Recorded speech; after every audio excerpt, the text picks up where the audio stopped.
Bonjour à tous et bienvenue sur une nouvelle vidéo Chrono Marvel. Aujourd'hui on parle du MCU et on va parler plus précisément du film Captain America. Donc on va pas passer par quatre chemins. C'est parti, générique.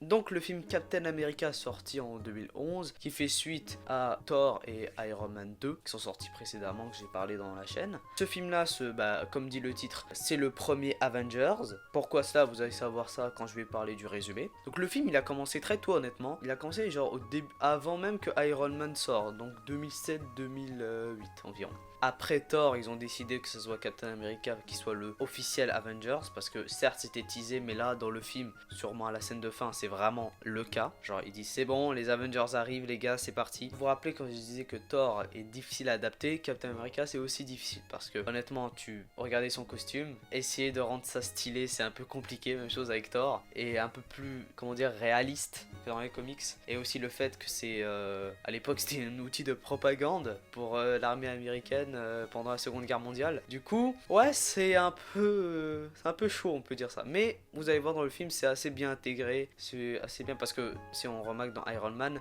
lui c'était par rapport à la guerre du Vietnam, puis ils ont fait ça adapté à la guerre d'Afghanistan, tout ça, dire comme ça, plutôt bien adapté.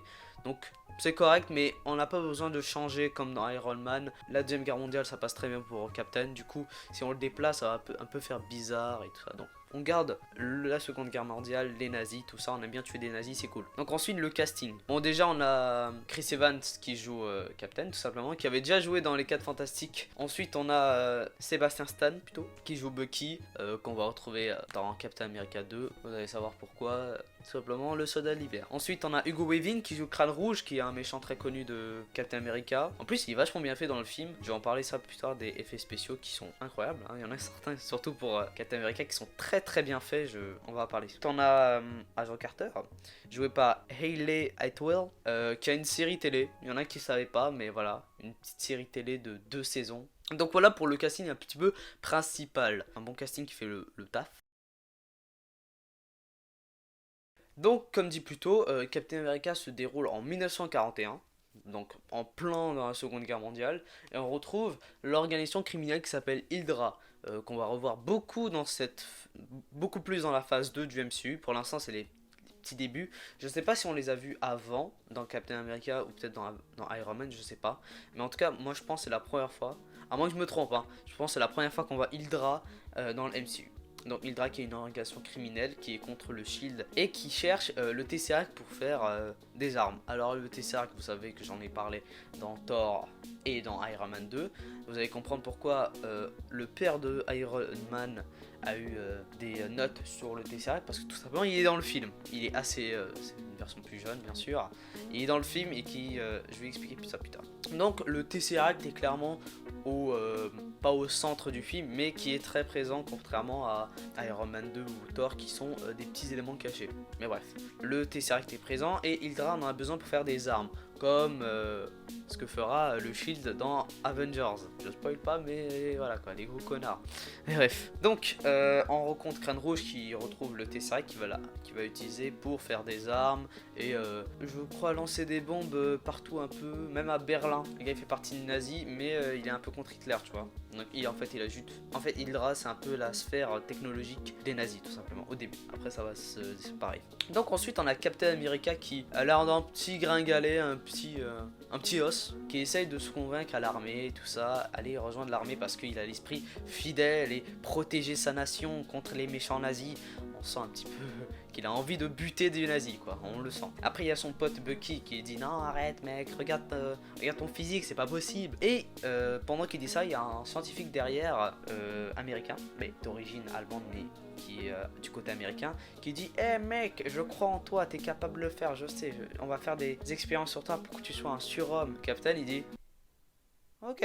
Ensuite, il rencontre, en acceptant le deal, il rencontre Howard Stark, donc le père de Tony Stark, et Agent Carter qui travaille pour l'armée tout simplement. Et quand ils font les expériences ça, donc Captain réussit, ils ont injecté dose de je sais pas quoi, de croissance, d'hormones, de testostérone. Et il est devenu super musclé, super baraque, super grand. Et l'expérience a marché, mais tout simplement, ils sont fait piéger par un nazi qui était derrière et qui a tout détruit. Et au moins, le scientifique meurt, mais Captain a réussi à le rattraper. Mais Heil Hydra, tout ça, oui, si vous coupez une tête, il y en a 2 autres qui sortent. Le colonel, j'ai oublié son nom, mais bref, je vais vous montrer sa gueule, préfère que Captain ne soit pas qu'il participe pas à la guerre, il va être seulement un outil de propagande comme dans la vraie vie, honnêtement, juste un soldat qui dit we want you. Bref, ça sera juste un outil de propagande pour inciter les gens à faire l'armée et à rejoindre. Mais lui, ce qu'il veut faire, Captain, c'est pas je veux donner les gens envie de faire la guerre, il veut faire la guerre. Et puisqu'il y a son ami Bucky qui est déjà parti, qui s'est fait emprisonner par Hydra, il va aller les sauver. Ça va prouver aux gens qu'il faut utiliser le Captain, le colonel va être convaincu, finalement, il va laisser faire la guerre et faire pampan contre les nazis. Donc pendant une mission avec sa petite team, Bucky meurt tout simplement, malheureusement, c'est les choses qui arrivent, au moins pour l'instant. Donc on va passer directement à la fin du film. Donc à la fin du film, Captain et Crâne Rouge se bat sur un vaisseau qui s'appelle, je le pense, Valkyrie, tout simplement.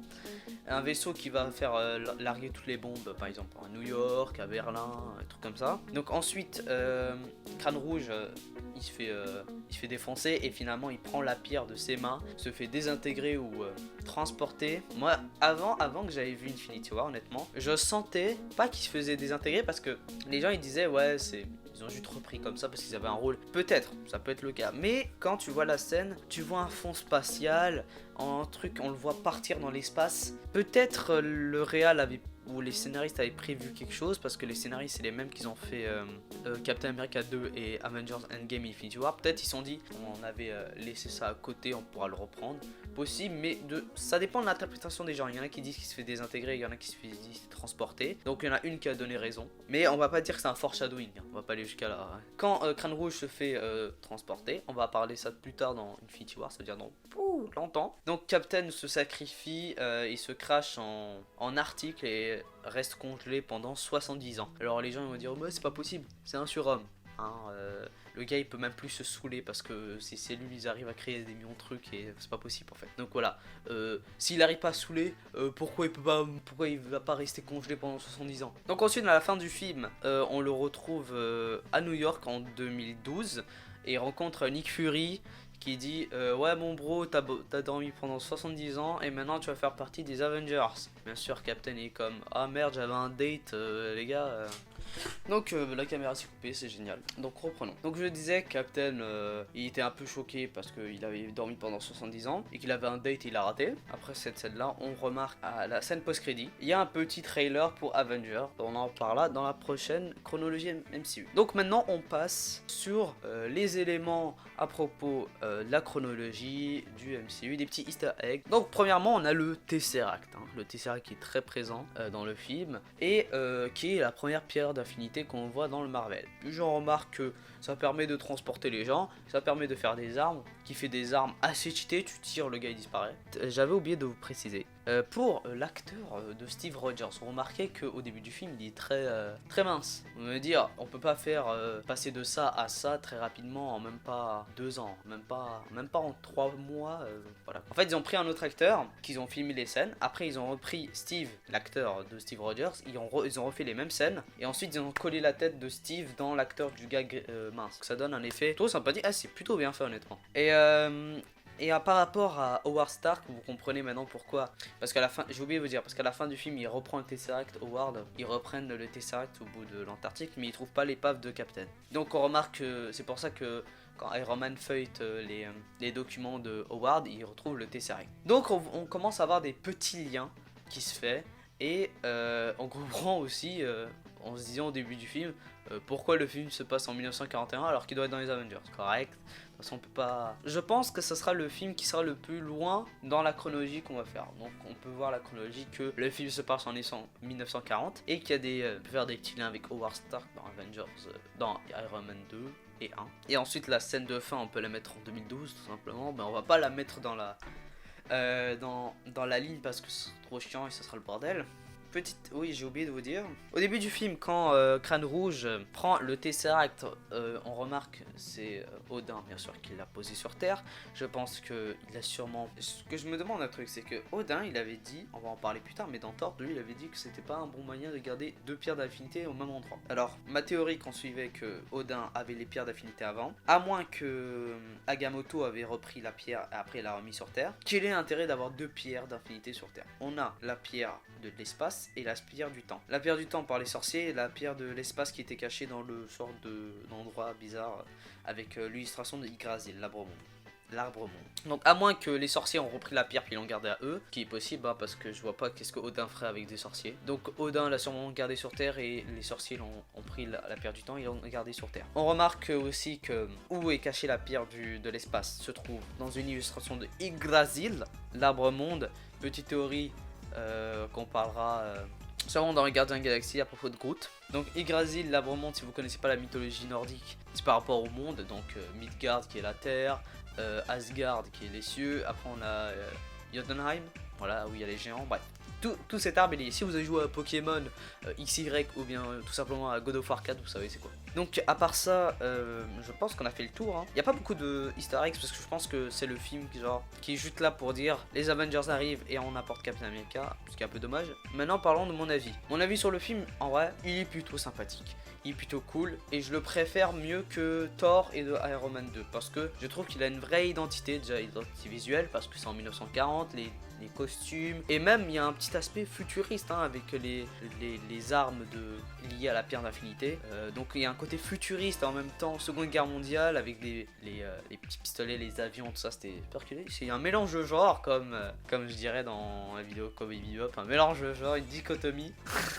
Mais voilà, j'aime bien le style visuel et même si je suis pas trop fan du personnage Captain, je suis plus team Iron Man, mais il est plutôt cool dans le film, il est plutôt héroïque et j'aime bien les reprises, les affiches de propagande des années 40 avec le style de Captain America, je trouve ça plutôt sympathique. Et l'univers est plutôt cool, avec Hydra, avec la Seconde Guerre mondiale. Je trouve qu'il sort une ambiance vraiment beaucoup plus stylée que, c'est vrai que ça sera la moins stylée parce que plus tard, parce que Thor il aura un univers beaucoup plus stylé avec Thor 3 et Iron Man 3 aussi qui va bientôt venir, je sais que les gens aiment pas beaucoup Iron Man 3 mais c'est un de mes films préférés dans MCU et voilà. Mais bref, le film Captain America, je prends toujours un plaisir de le voir parce que il est vraiment fun. Les gens se disent que après, quand Captain America devient Captain America, c'est devenu chiant. Au contraire, je le trouve encore plus intéressant à agir dans l'action avant qu'il avait juste des convictions et des rêves. Bref, je pense que ce serait tout pour la vidéo Captain.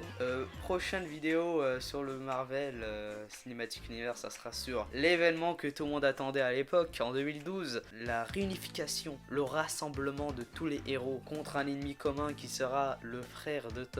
Et on aura beaucoup de choses à dire. Donc merci à tous de regarder la vidéo, likez, abonnez-vous, tout simplement à la base, et partagez pour que je fais plus.